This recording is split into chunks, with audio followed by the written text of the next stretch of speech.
이제 사사기도 다 봤고 좀 기억이 나시나요? 네, 기억이 나지 않는 게 정상인 것 같습니다. 그리고 이제 그 다음에 룻기까지 보고 이제 사무엘로 넘어가야 되지만 이제 사무엘을 최근에 봤기 때문에 잊혀질 만할 때 또 봐야 효과가 좋습니다. 그래서 오늘은 이제 예레미야 말씀을 좀 이렇게 쉬어가면서 보고 지금 계속 이제 구약을 주일 오후에도 제가 하고 있기 때문에 서신서를 좀 이렇게 준비를 하려고 하는데 혹시 이렇게 좋아하는 서신서 있으시면은 말씀해 주시면은 좀 생각을 해보겠습니다. 그 전에 오늘 이제 예레미야 말씀을 통해서 잠시 쉬어가면서 함께 은혜 나누기를 원합니다. 망했습니다. 무엇이 망했냐면 이제 예루살렘이 망했습니다. 정확히는 이제 망하기 직전입니다. 이제 곧 망할 겁니다. 이 예레미야서의 배경을 먼저 좀 우리가 알아야지 이 말씀을 이해할 수 있을 것 같은데, 우리가 보통 예레미야 하면 어떤 선지자라고 하나요? 눈물의 선지자라고 우리가 많이 얘기를 합니다. 예레미야가 이 예루살렘이 남유다가 망하기 전부터 계속해서 이렇게 선지자 활동을 하다가 예루살렘이 멸망하는 것을 자기 눈으로 보죠. 그러면서 또 예루살렘을 향해서 그 예레미야 애가를 쓰기도 합니다. 오늘 이 32장을 우리가 읽었는데 32장의 배경은 특별히 언제냐면 그 32장 1, 2절을 제가 한번 읽어보겠습니다. 유다의 시드기야 왕 10째 해 곧 느부갓네살 18째 해에 여호와의 말씀이 예레미야에게 임하니라. 그때 바벨론 군대는 예루살렘을 에워싸고 선지자 예레미야는 유다의 왕의 궁중에 있는 시위대 뜰에 갇혔으니, 이게 오늘 이 32장의 배경입니다. 그 배경이 되는 때는 시드기야 10년, 주전 588년인데 이걸 우리가 다 기억할 필요는 없는데, 이게 왜 중요하냐면은 남유다가 언제 망하느냐? 주전 587년에 5월에 이 예루살렘 성이 함락을 당합니다. 그럼 주전 588년이니까 얼마나 남은 건가요? 이제 1년도 채 남지 않은 그때인 겁니다. 게다가 지금 예레미야의 상황은 어떤가요? 오늘 말씀에 보면 그 시위대 뜰에 갇혀 있다, 이런 얘기를 했습니다. 그러니까 이 하나님께서 남유다가 멸망할 것이다 말씀하셨다, 이런 예언을 했다가 지금 제사장의 뜰에 갇혀 있는 상황이고, 게다가 남유다는 이제 곧 멸망하기 직전인 그런 상태인 겁니다. 그런 상황에서 오늘 읽은 36절 말씀은 이 예루살렘의 미래, 변하지 않고 곧 올 그 예루살렘의 미래를 이야기하고 있습니다. 36절 말씀입니다. 그러나 이스라엘의 하나님 여호와께서 너희가 말하는 바 칼과 기근과 전염병으로 말미암아 바벨론 왕의 손에 넘긴 바 되었다 하는 이 성에 대하여 이와 같이 말씀하시니라. 지금 이 예루살렘의 상태는 이 36절 말씀과 같이 칼과 또 기근과 전염병, 전쟁을 통해서 이제 바벨론에게 망할 상태인 것이죠. 그러니까 멸망한 예루살렘, 이게 돌이킬 수 없는 다가올 결과인 것이죠. 결과가 이 멸망한 상태라면 예루살렘이 그렇게 망한 원인은 뭡니까? 예루살렘이 망한 원인, 우리는 다 알고 있죠. 하나님에 대한 불순종이죠. 이스라엘이 망하는 이유가 뭐냐? 하나님께 대해서 불순종하고 죄를 지었기 때문에, 특별히 우상을 섬겼기 때문에 그렇습니다. 그래서 그 모든 죄가 왕에서부터 모든 백성에 이르기까지 너희가 한결같이 다 죄를 지었다, 이렇게 얘기하는데 그 32장 32절 말씀을 제가 읽어보겠습니다. 이는 이스라엘 자손과 유다 자손이 모든 악을 행하여 내 노여움을 일으켰음이라. 그들과 그들의 왕과 그의 고관들과 그의 제사장들과 그의 선지자들과 유다 사람들과 예루살렘 주민들이 다 그러하였느니라. 누구 하나 멀쩡한 사람 없이 다 죄를 짓는 것입니다. 그들도, 그들의 왕도, 고관들도, 제사장들도, 심지어 선지자들도 거짓 그런 예언을 하면서 다 죄를 짓고 있는 것이죠. 그리고 33절부터 35절의 내용을 말씀을 드리면 하나님께서 이렇게 말씀하십니다. 내가 너희를 아무리 어르고 달래고 가르치고 교훈을 해도 너희가 내 교훈을 듣지 않고 우상을 섬기고 예를 들어서 흰놈의 골짜기에서 인신제사를 드리고 너희가 그런 일들을 하니 우리가 방금 본 36절의 말씀, 너희가 칼과 기근과 전염병으로 말미암아 바벨론에 넘긴 바 되었다. 너희의 그 죄악으로 인해서 너희가 망하는 것이다. 이렇게 얘기를 하는 겁니다. 또 오늘 그 36절에 보면은 이렇게 얘기하죠. 여호와께서 너희가 말하는 바 칼과 기근과 전염병으로 말미암아 바벨론 왕의 손에 넘긴 바 되었다. 너희는 이제 그렇게 얘기한다는 것이죠. 칼과 기근과 전염병으로 너희가 망했다. 이 말씀을 우리가 일반 상식으로, 그러니까 하나님을 일단 옆으로 제외하고 믿음의 눈을 잠시 감고 보면은 이 36절 내용이 원인이라고 할 수 있습니다. 이스라엘에 기근이 들었습니다. 그 당시 기근이라고 하는 것은 생명과 직결되는 문제인 것이죠. 그 한 해를 살 수 있냐 없느냐. 지금처럼 뭐 좀 농사를 망쳤다고 뭐 라면 끓여 먹지 이렇게 할 수 있는 시대가 아닌 겁니다. 게다가 전염병도 돌았습니다. 의학이 발달하지 않을 시대였으니까 전염병이 한번 돌면 또 수많은 사람들이 죽어나가는 겁니다. 그러다 보니 기근과 전염병에 들면 나라가 많이 쇠약해질 수밖에 없습니다. 그런데 그때 누가 쳐들어옵니까? 강대국이었던 바벨론이 쳐들어온 겁니다. 그러니까 이 기근과 전염병으로 약해져 있는 데다가 우리보다 더 강한 나라가 쳐들어오니 나라가 망할 수밖에 없는 것이죠. 이 망할 기근과 전염병 때문에 우리가 약해서 강한 나라가 우리를 쳐서 우리가 망하는구나. 너희가 말하는 바, 너희는 그렇게 얘기한다. 이러는 것이죠. 그 백성들에게 37절에 하나님께서 말씀하시는 것이 뭐냐?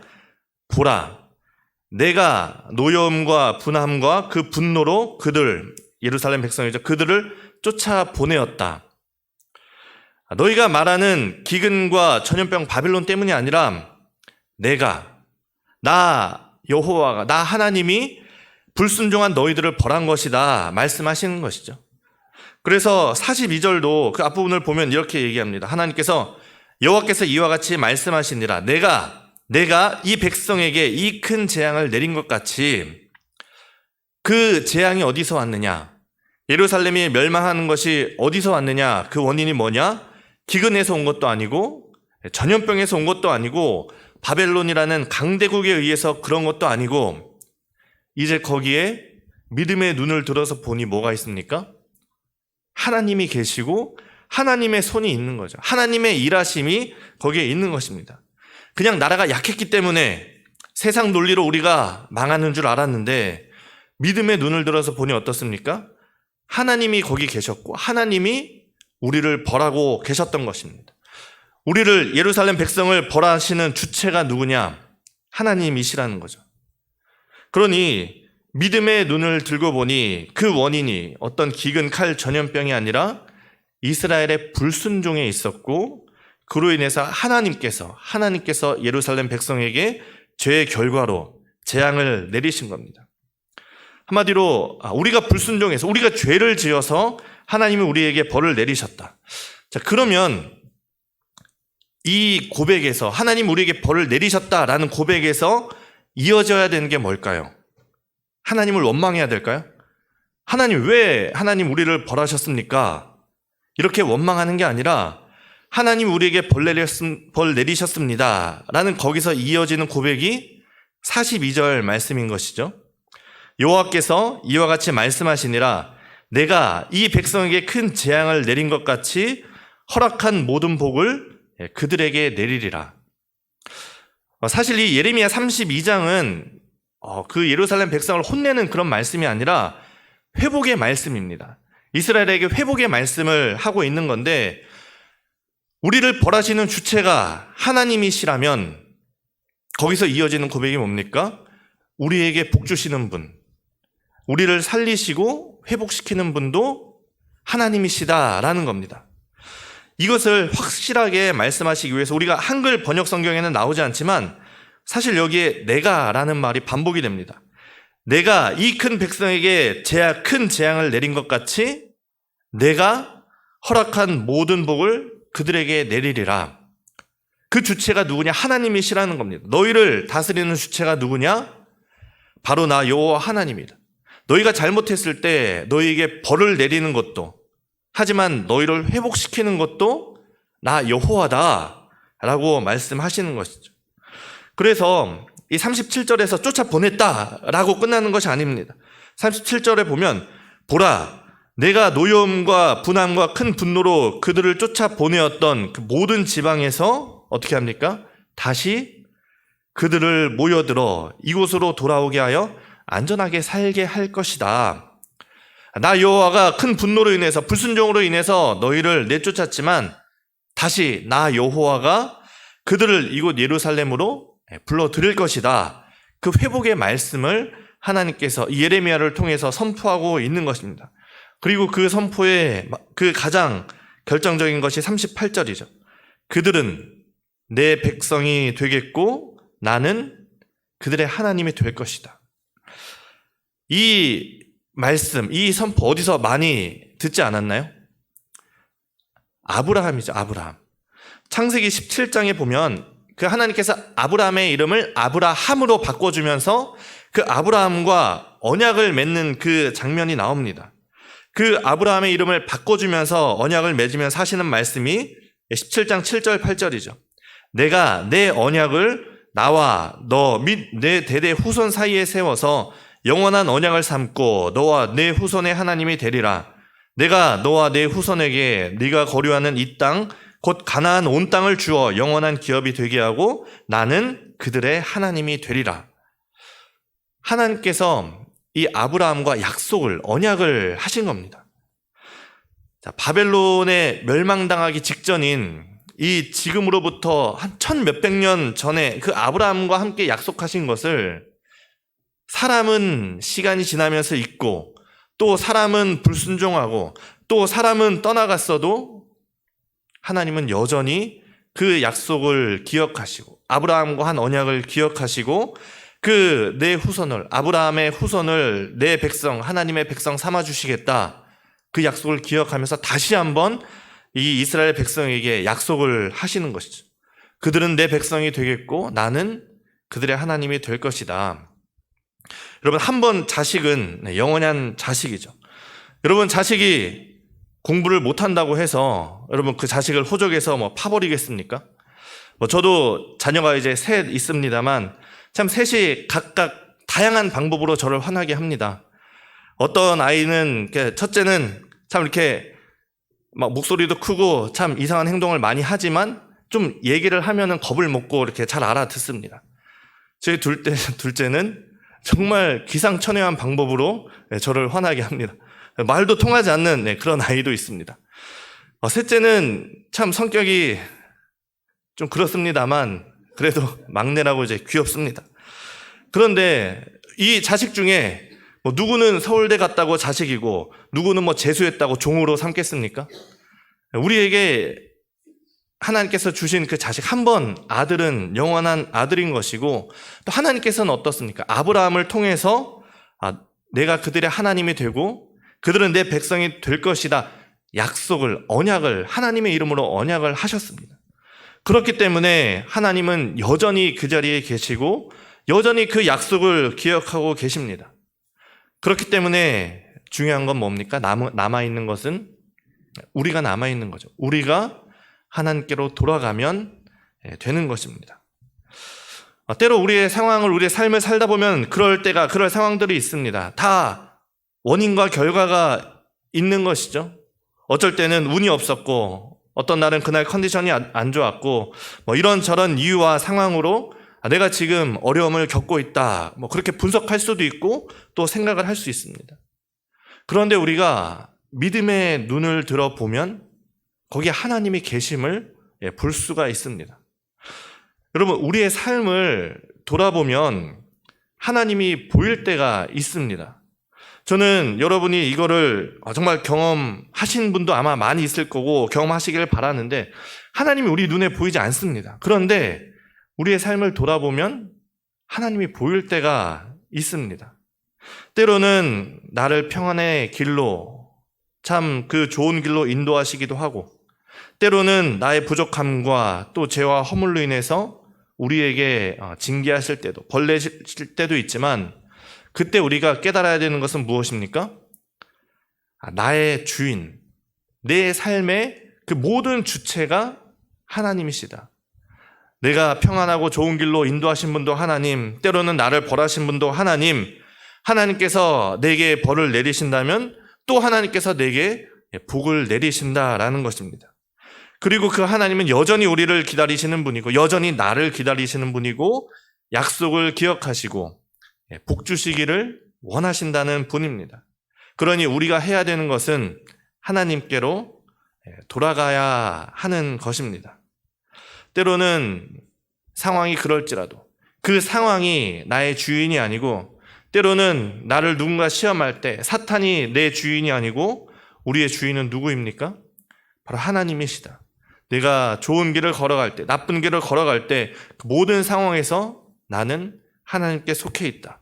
이것이 우리의 고백이 되어야 할 것입니다. 그리고 그렇게 하나님께 돌아온 백성들에게 지금 이 32장의 회복의 말씀을 얘기한다고 했습니다.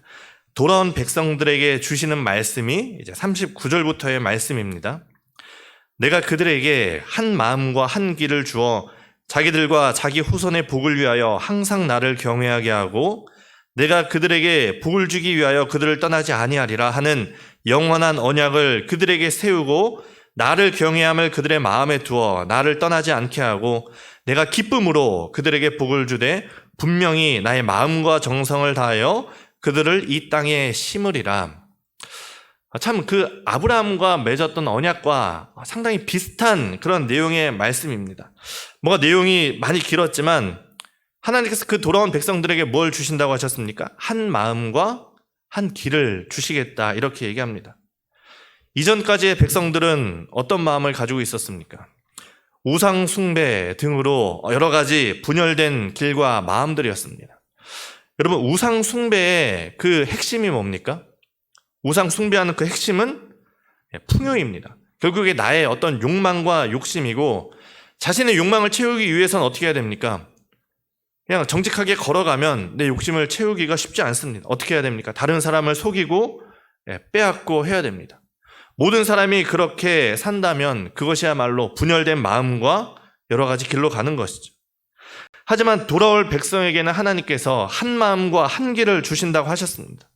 그러면서 하나님께서 계속 강조하시는 것이 항상 나를 경외하게 하고 나를 경외함을 그들의 마음에 두어 나를 떠나지 않게 하고 그 한 마음과 한 길은 어떤 길입니까?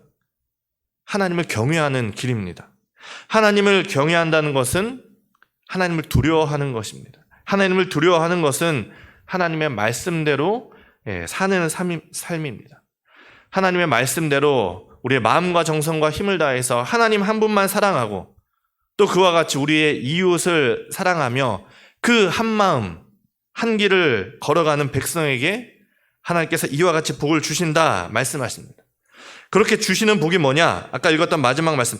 내가 기쁨으로 그들에게 복을 주되 뭘 줍니까? 분명히 나의 마음과 정성을 다하여 그들을 이 땅에 심으리라. 한 마음과 한 길을 따르는 백성을 데리고 와서 회복시켜서 그 회복의 일이 뭐냐? 이 땅에 다시 심겠다 말씀하시고 그 땅에 대해서 계속해서 말씀하십니다. 마지막 43, 44절입니다.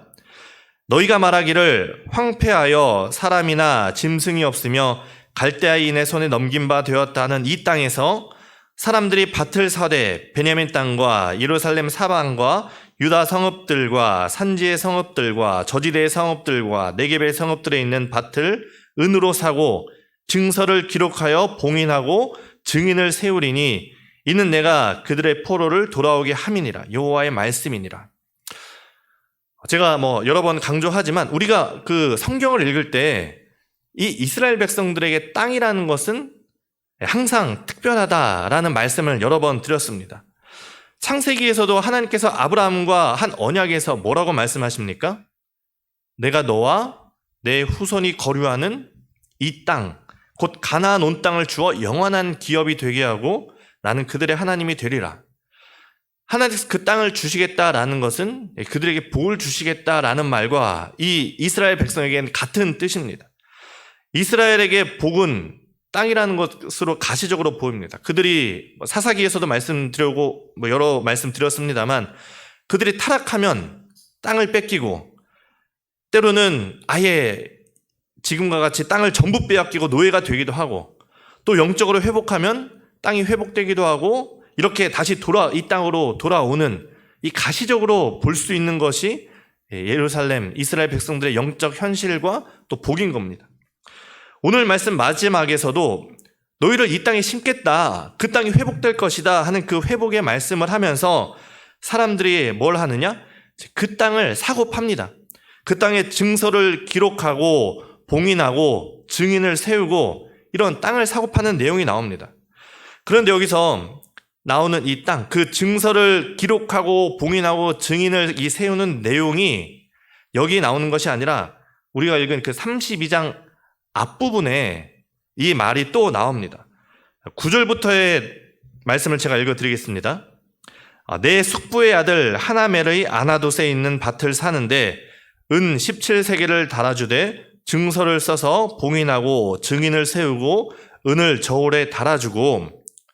지금 이게 그 44절에 나온 말씀과 비슷한 말씀이 9절에도 나오죠. 여기서도 밭을 사고 은을 달아주고 증서를 쓰고 봉인을 하고 증인을 세웁니다. 그런데 지금 이 32장의 배경을 제가 처음에 말씀을 드렸습니다. 나라가 망하기 1년 전입니다. 1년도 채 남지 않았습니다. 그리고 예레미야는 지금 어디에 있습니까?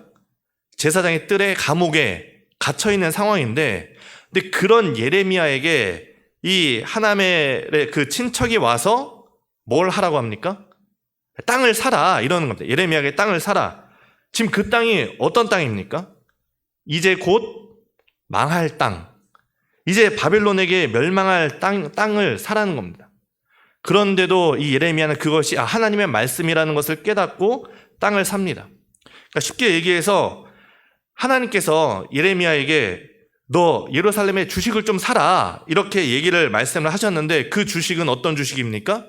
이제 곧 부도가 날 주식을 사라는 겁니다. 멸망할 회사에 그 주식을 사라는 겁니다. 그 땅을 사봤자 이제 곧 있으면 그 나라가 멸망하는데 그 땅의 문서가 무슨 소용이 있겠습니까? 그런데 이 어리석어 보였던 예레미야의 행동이, 이 32장 초반에서는 어리석어 보였던 예레미야의 행동이 이 32장 마지막에 와서는 어떻게 됩니까? 그것이 희망의 메시지가 됩니다. 32장 초반에는 부질없어 보였던 행동이 32장 마지막에 회복될 그 하나님의 나라에서는, 그 예루살렘에서는 누구나 하고 싶어하는 행동, 그 희망을 갖게 하는 메시지인 것이죠. 수십 년 후에 은혜를 예언하는 그야말로 예언자, 선지자적인 이 모습인 겁니다. 그 당시는 어리석은 행동이었지만 사실은 망할 나라 앞에서 하나님이 회복시킬 것을 미리 알고 경험하고 한 상징이자 행동이었던 것이죠. 제가 예레미야 32장은 회복의 말씀이다 이렇게 말씀을 드렸습니다. 우리가 읽은 36절이 처음에 이렇게 시작합니다. 그러나 라고 시작을 합니다. 아까 제가 말씀을 드렸지만 35절까지의 내용이 뭐였느냐?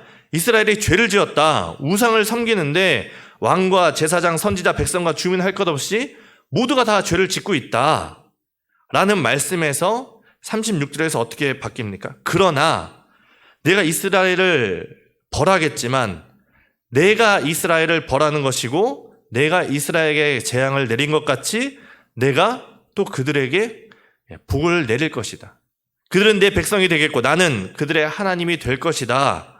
이렇게 말씀을 하는 겁니다. 이 그러나의 반전이, 이 성경에서 늘 우리에게 이 그러나의 반전이 희망을 줍니다. 왜냐하면 참 우리의 삶이 이런 35절까지의 인생이기 때문입니다. 때로는 우리의 인생이 지금 예루살렘 같을 때가 있습니다. 곧 망할 위기에 처해 있고, 때로는 손해보는 일, 때로는 후회되는 일, 때로는 절망하게 되는 그 일들을 겪을 때 우리가 해야 하는 것은 뭡니까? 그 상황을 보는 것이 아니라 그 주체를 하나님께 돌려드리는 것입니다. 원인을 그 상황에서 찾는 것이 아니라 하나님께서 그 일을 통하여서 나에게 하시고자 하는 말씀이 무엇인지, 만약 그것이 평안의 길이면 평안의 길로 따라가고 회개할 일이면 철저히 회개하고, 그러나 다시 그 가운데서 하나님이 우리에게 복 내리실 것을, 왜냐하면 하나님은 우리에게 복 내리고 싶어 하는 분이시기 때문에 우리가 돌아갈 때 하나님께서 우리에게 복 내리실 것을 기대하는 것이 우리의 할 일입니다. 그때 우리가 하나님께 돌아갈 때 하나님께서 제가 여러 번 말씀드렸습니다. 창세기 그 죄의 시대에서 아브라함을 통해서 복의 시대를 여시고 이 사사의 시대에서 다윗의 시대를 여시고 십자가에서 부활의 역사를 일으키는 그 하나님께서 나의 슬픔을 기쁨으로 변화시켜 주시는 분이 바로 하나님이시고 나의 주관자시라는 것입니다. 내가 이 백성에게 이 큰 재앙을 내린 것 같이 내가 허락한 모든 복을 그들에게 내리리라. 우리 삶의 주관자이신 하나님께 우리의 모든 것을 맡겨드리고 우리는 한마음 한길로 하나님이 허락하신 그 복된 길을 산 우리 성도님들이 되시기를 바랍니다. 우리가 아까 예배가 시작하기 전에 우리 목사님이 찬양 불러주실 때 주 내 삶의 주인 되시고 이렇게 찬양을 불러주셨는데 정말 그 찬양의 가사처럼 주님께서 우리의 주인 되시고 그렇게 주님만 의지하고 주님께서 내 길을 통하여 내 앞길에 행하실 것을 기대하는 우리 모든 성도님들의 삶이 될 수 있기를 간절히 바랍니다. 시간 함께 기도하겠습니다. 기도하실 때 하나님, 내 삶의 주관자가 하나님이시라는 것을 고백하면서 내 시선을 들어서 믿음의 눈을 들어서 하나님이 일하시는 것을 보게 하시고 내 삶의 주인이 오직 하나님이시라는 것을 다시 한번 고백하는 이 시간이 될 수 있기를 바라고, 특별히 우리가 또 한 가지 기도할 것은 이제 고등부 청년부 수련회가 남았습니다. 그 수련회 가운데 우리 다음 세대들이 하나님이 내 삶의 주인이시라는 것을 깨닫는 그런 또 수련회가 될 수 있고, 또 마지막으로 지금 태풍이 올라오고 있는데 이 태풍 속에서 우리 대한민국을 지켜주시고 고통당한 이들 없도록 주님 긍휼을 베풀어 주옵소서. 오늘 말씀을 기억하면서 함께 기도하며 나아가겠습니다. 기도하겠습니다.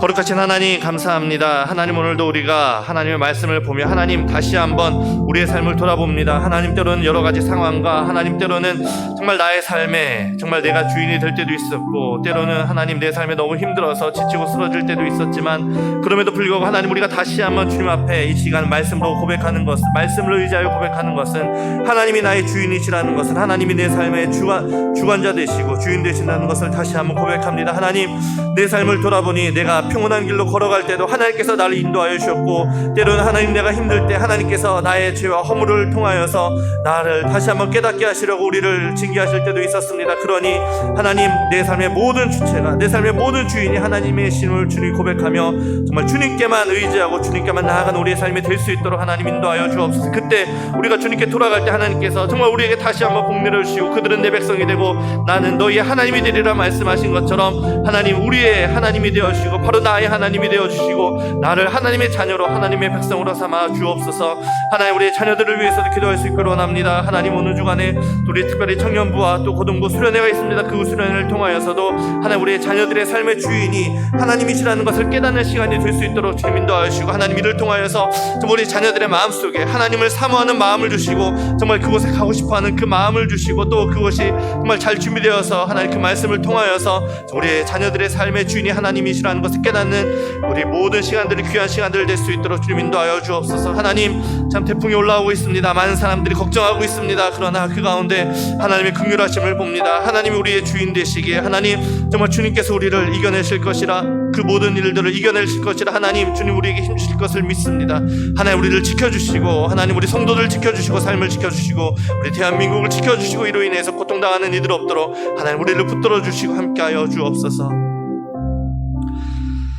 거룩하신 하나님 감사합니다. 하나님, 오늘도 오늘 말씀을 통하여서 하나님이 나의 주인이시라는 고백을 다시 한번 하나님께 고백드립니다. 하나님, 때로는 내가 그것을 너무나 잊고 살 때가 많았고, 때로는 마치 내 삶에 하나님이 없는 것처럼 생각하며 살 때도 있었고, 그러다 보니 정말 내가 정말 지치고 힘들고 곤고할 때 여러 가지 현상과 상황에서 그 원인을 찾으려 할 때도 있었습니다. 그러나 하나님, 우리의 믿음의 눈을 들기를 원합니다. 우리의 믿음의 눈을 들어 우리에게 복 주시는 분도, 우리에게 재앙을 내리시는 분도 하나님이시기에, 그러나 하나님은 우리에게 복 주시기를 원하시기에 우리가 주님께로 돌아갈 때 우리에게 복 주시는 그 하나님을 경험할 수 있는 우리 모든 주님의 자녀들, 우리 성도들 될 수 있도록 하나님 인도하여 주옵소서. 하나님, 우리 자녀들을 위해서도 기도합니다. 하나님, 특별히 이번 주에 우리 청년부와 고등부 수련회가 있습니다. 이 수련회를 통하여서 우리의 자녀들의 주인도, 내 삶의 주인이 하나님이시라는 것을 다시 한번 고백할 수 있는 귀한 시간이 될 수 있도록 인도하여 주시고, 하나님께서 내가 그들에게 허락한 복을 내리리라 말씀하신 것처럼 우리의 삶뿐만 아니라 우리의 자녀들의 삶 속에도 그 모든 동일한 복을 내려 주옵소서. 하나님, 태풍이 올라오고 참 많은 이들이 걱정합니다. 그러나 하나님, 그 모든 어려움으로부터 우리를 지켜주시고 고통당한 이들 없도록 하나님 지켜 보호하여 주시고, 그 일을 통하여 하나님이 우리의 주인이시라는 것을 다시 한번 깨닫는 그 시간이 될 수 있도록 주님 인도하여 주옵소서. 감사드리며 거룩하신 예수님의 이름으로 기도합니다. 아멘.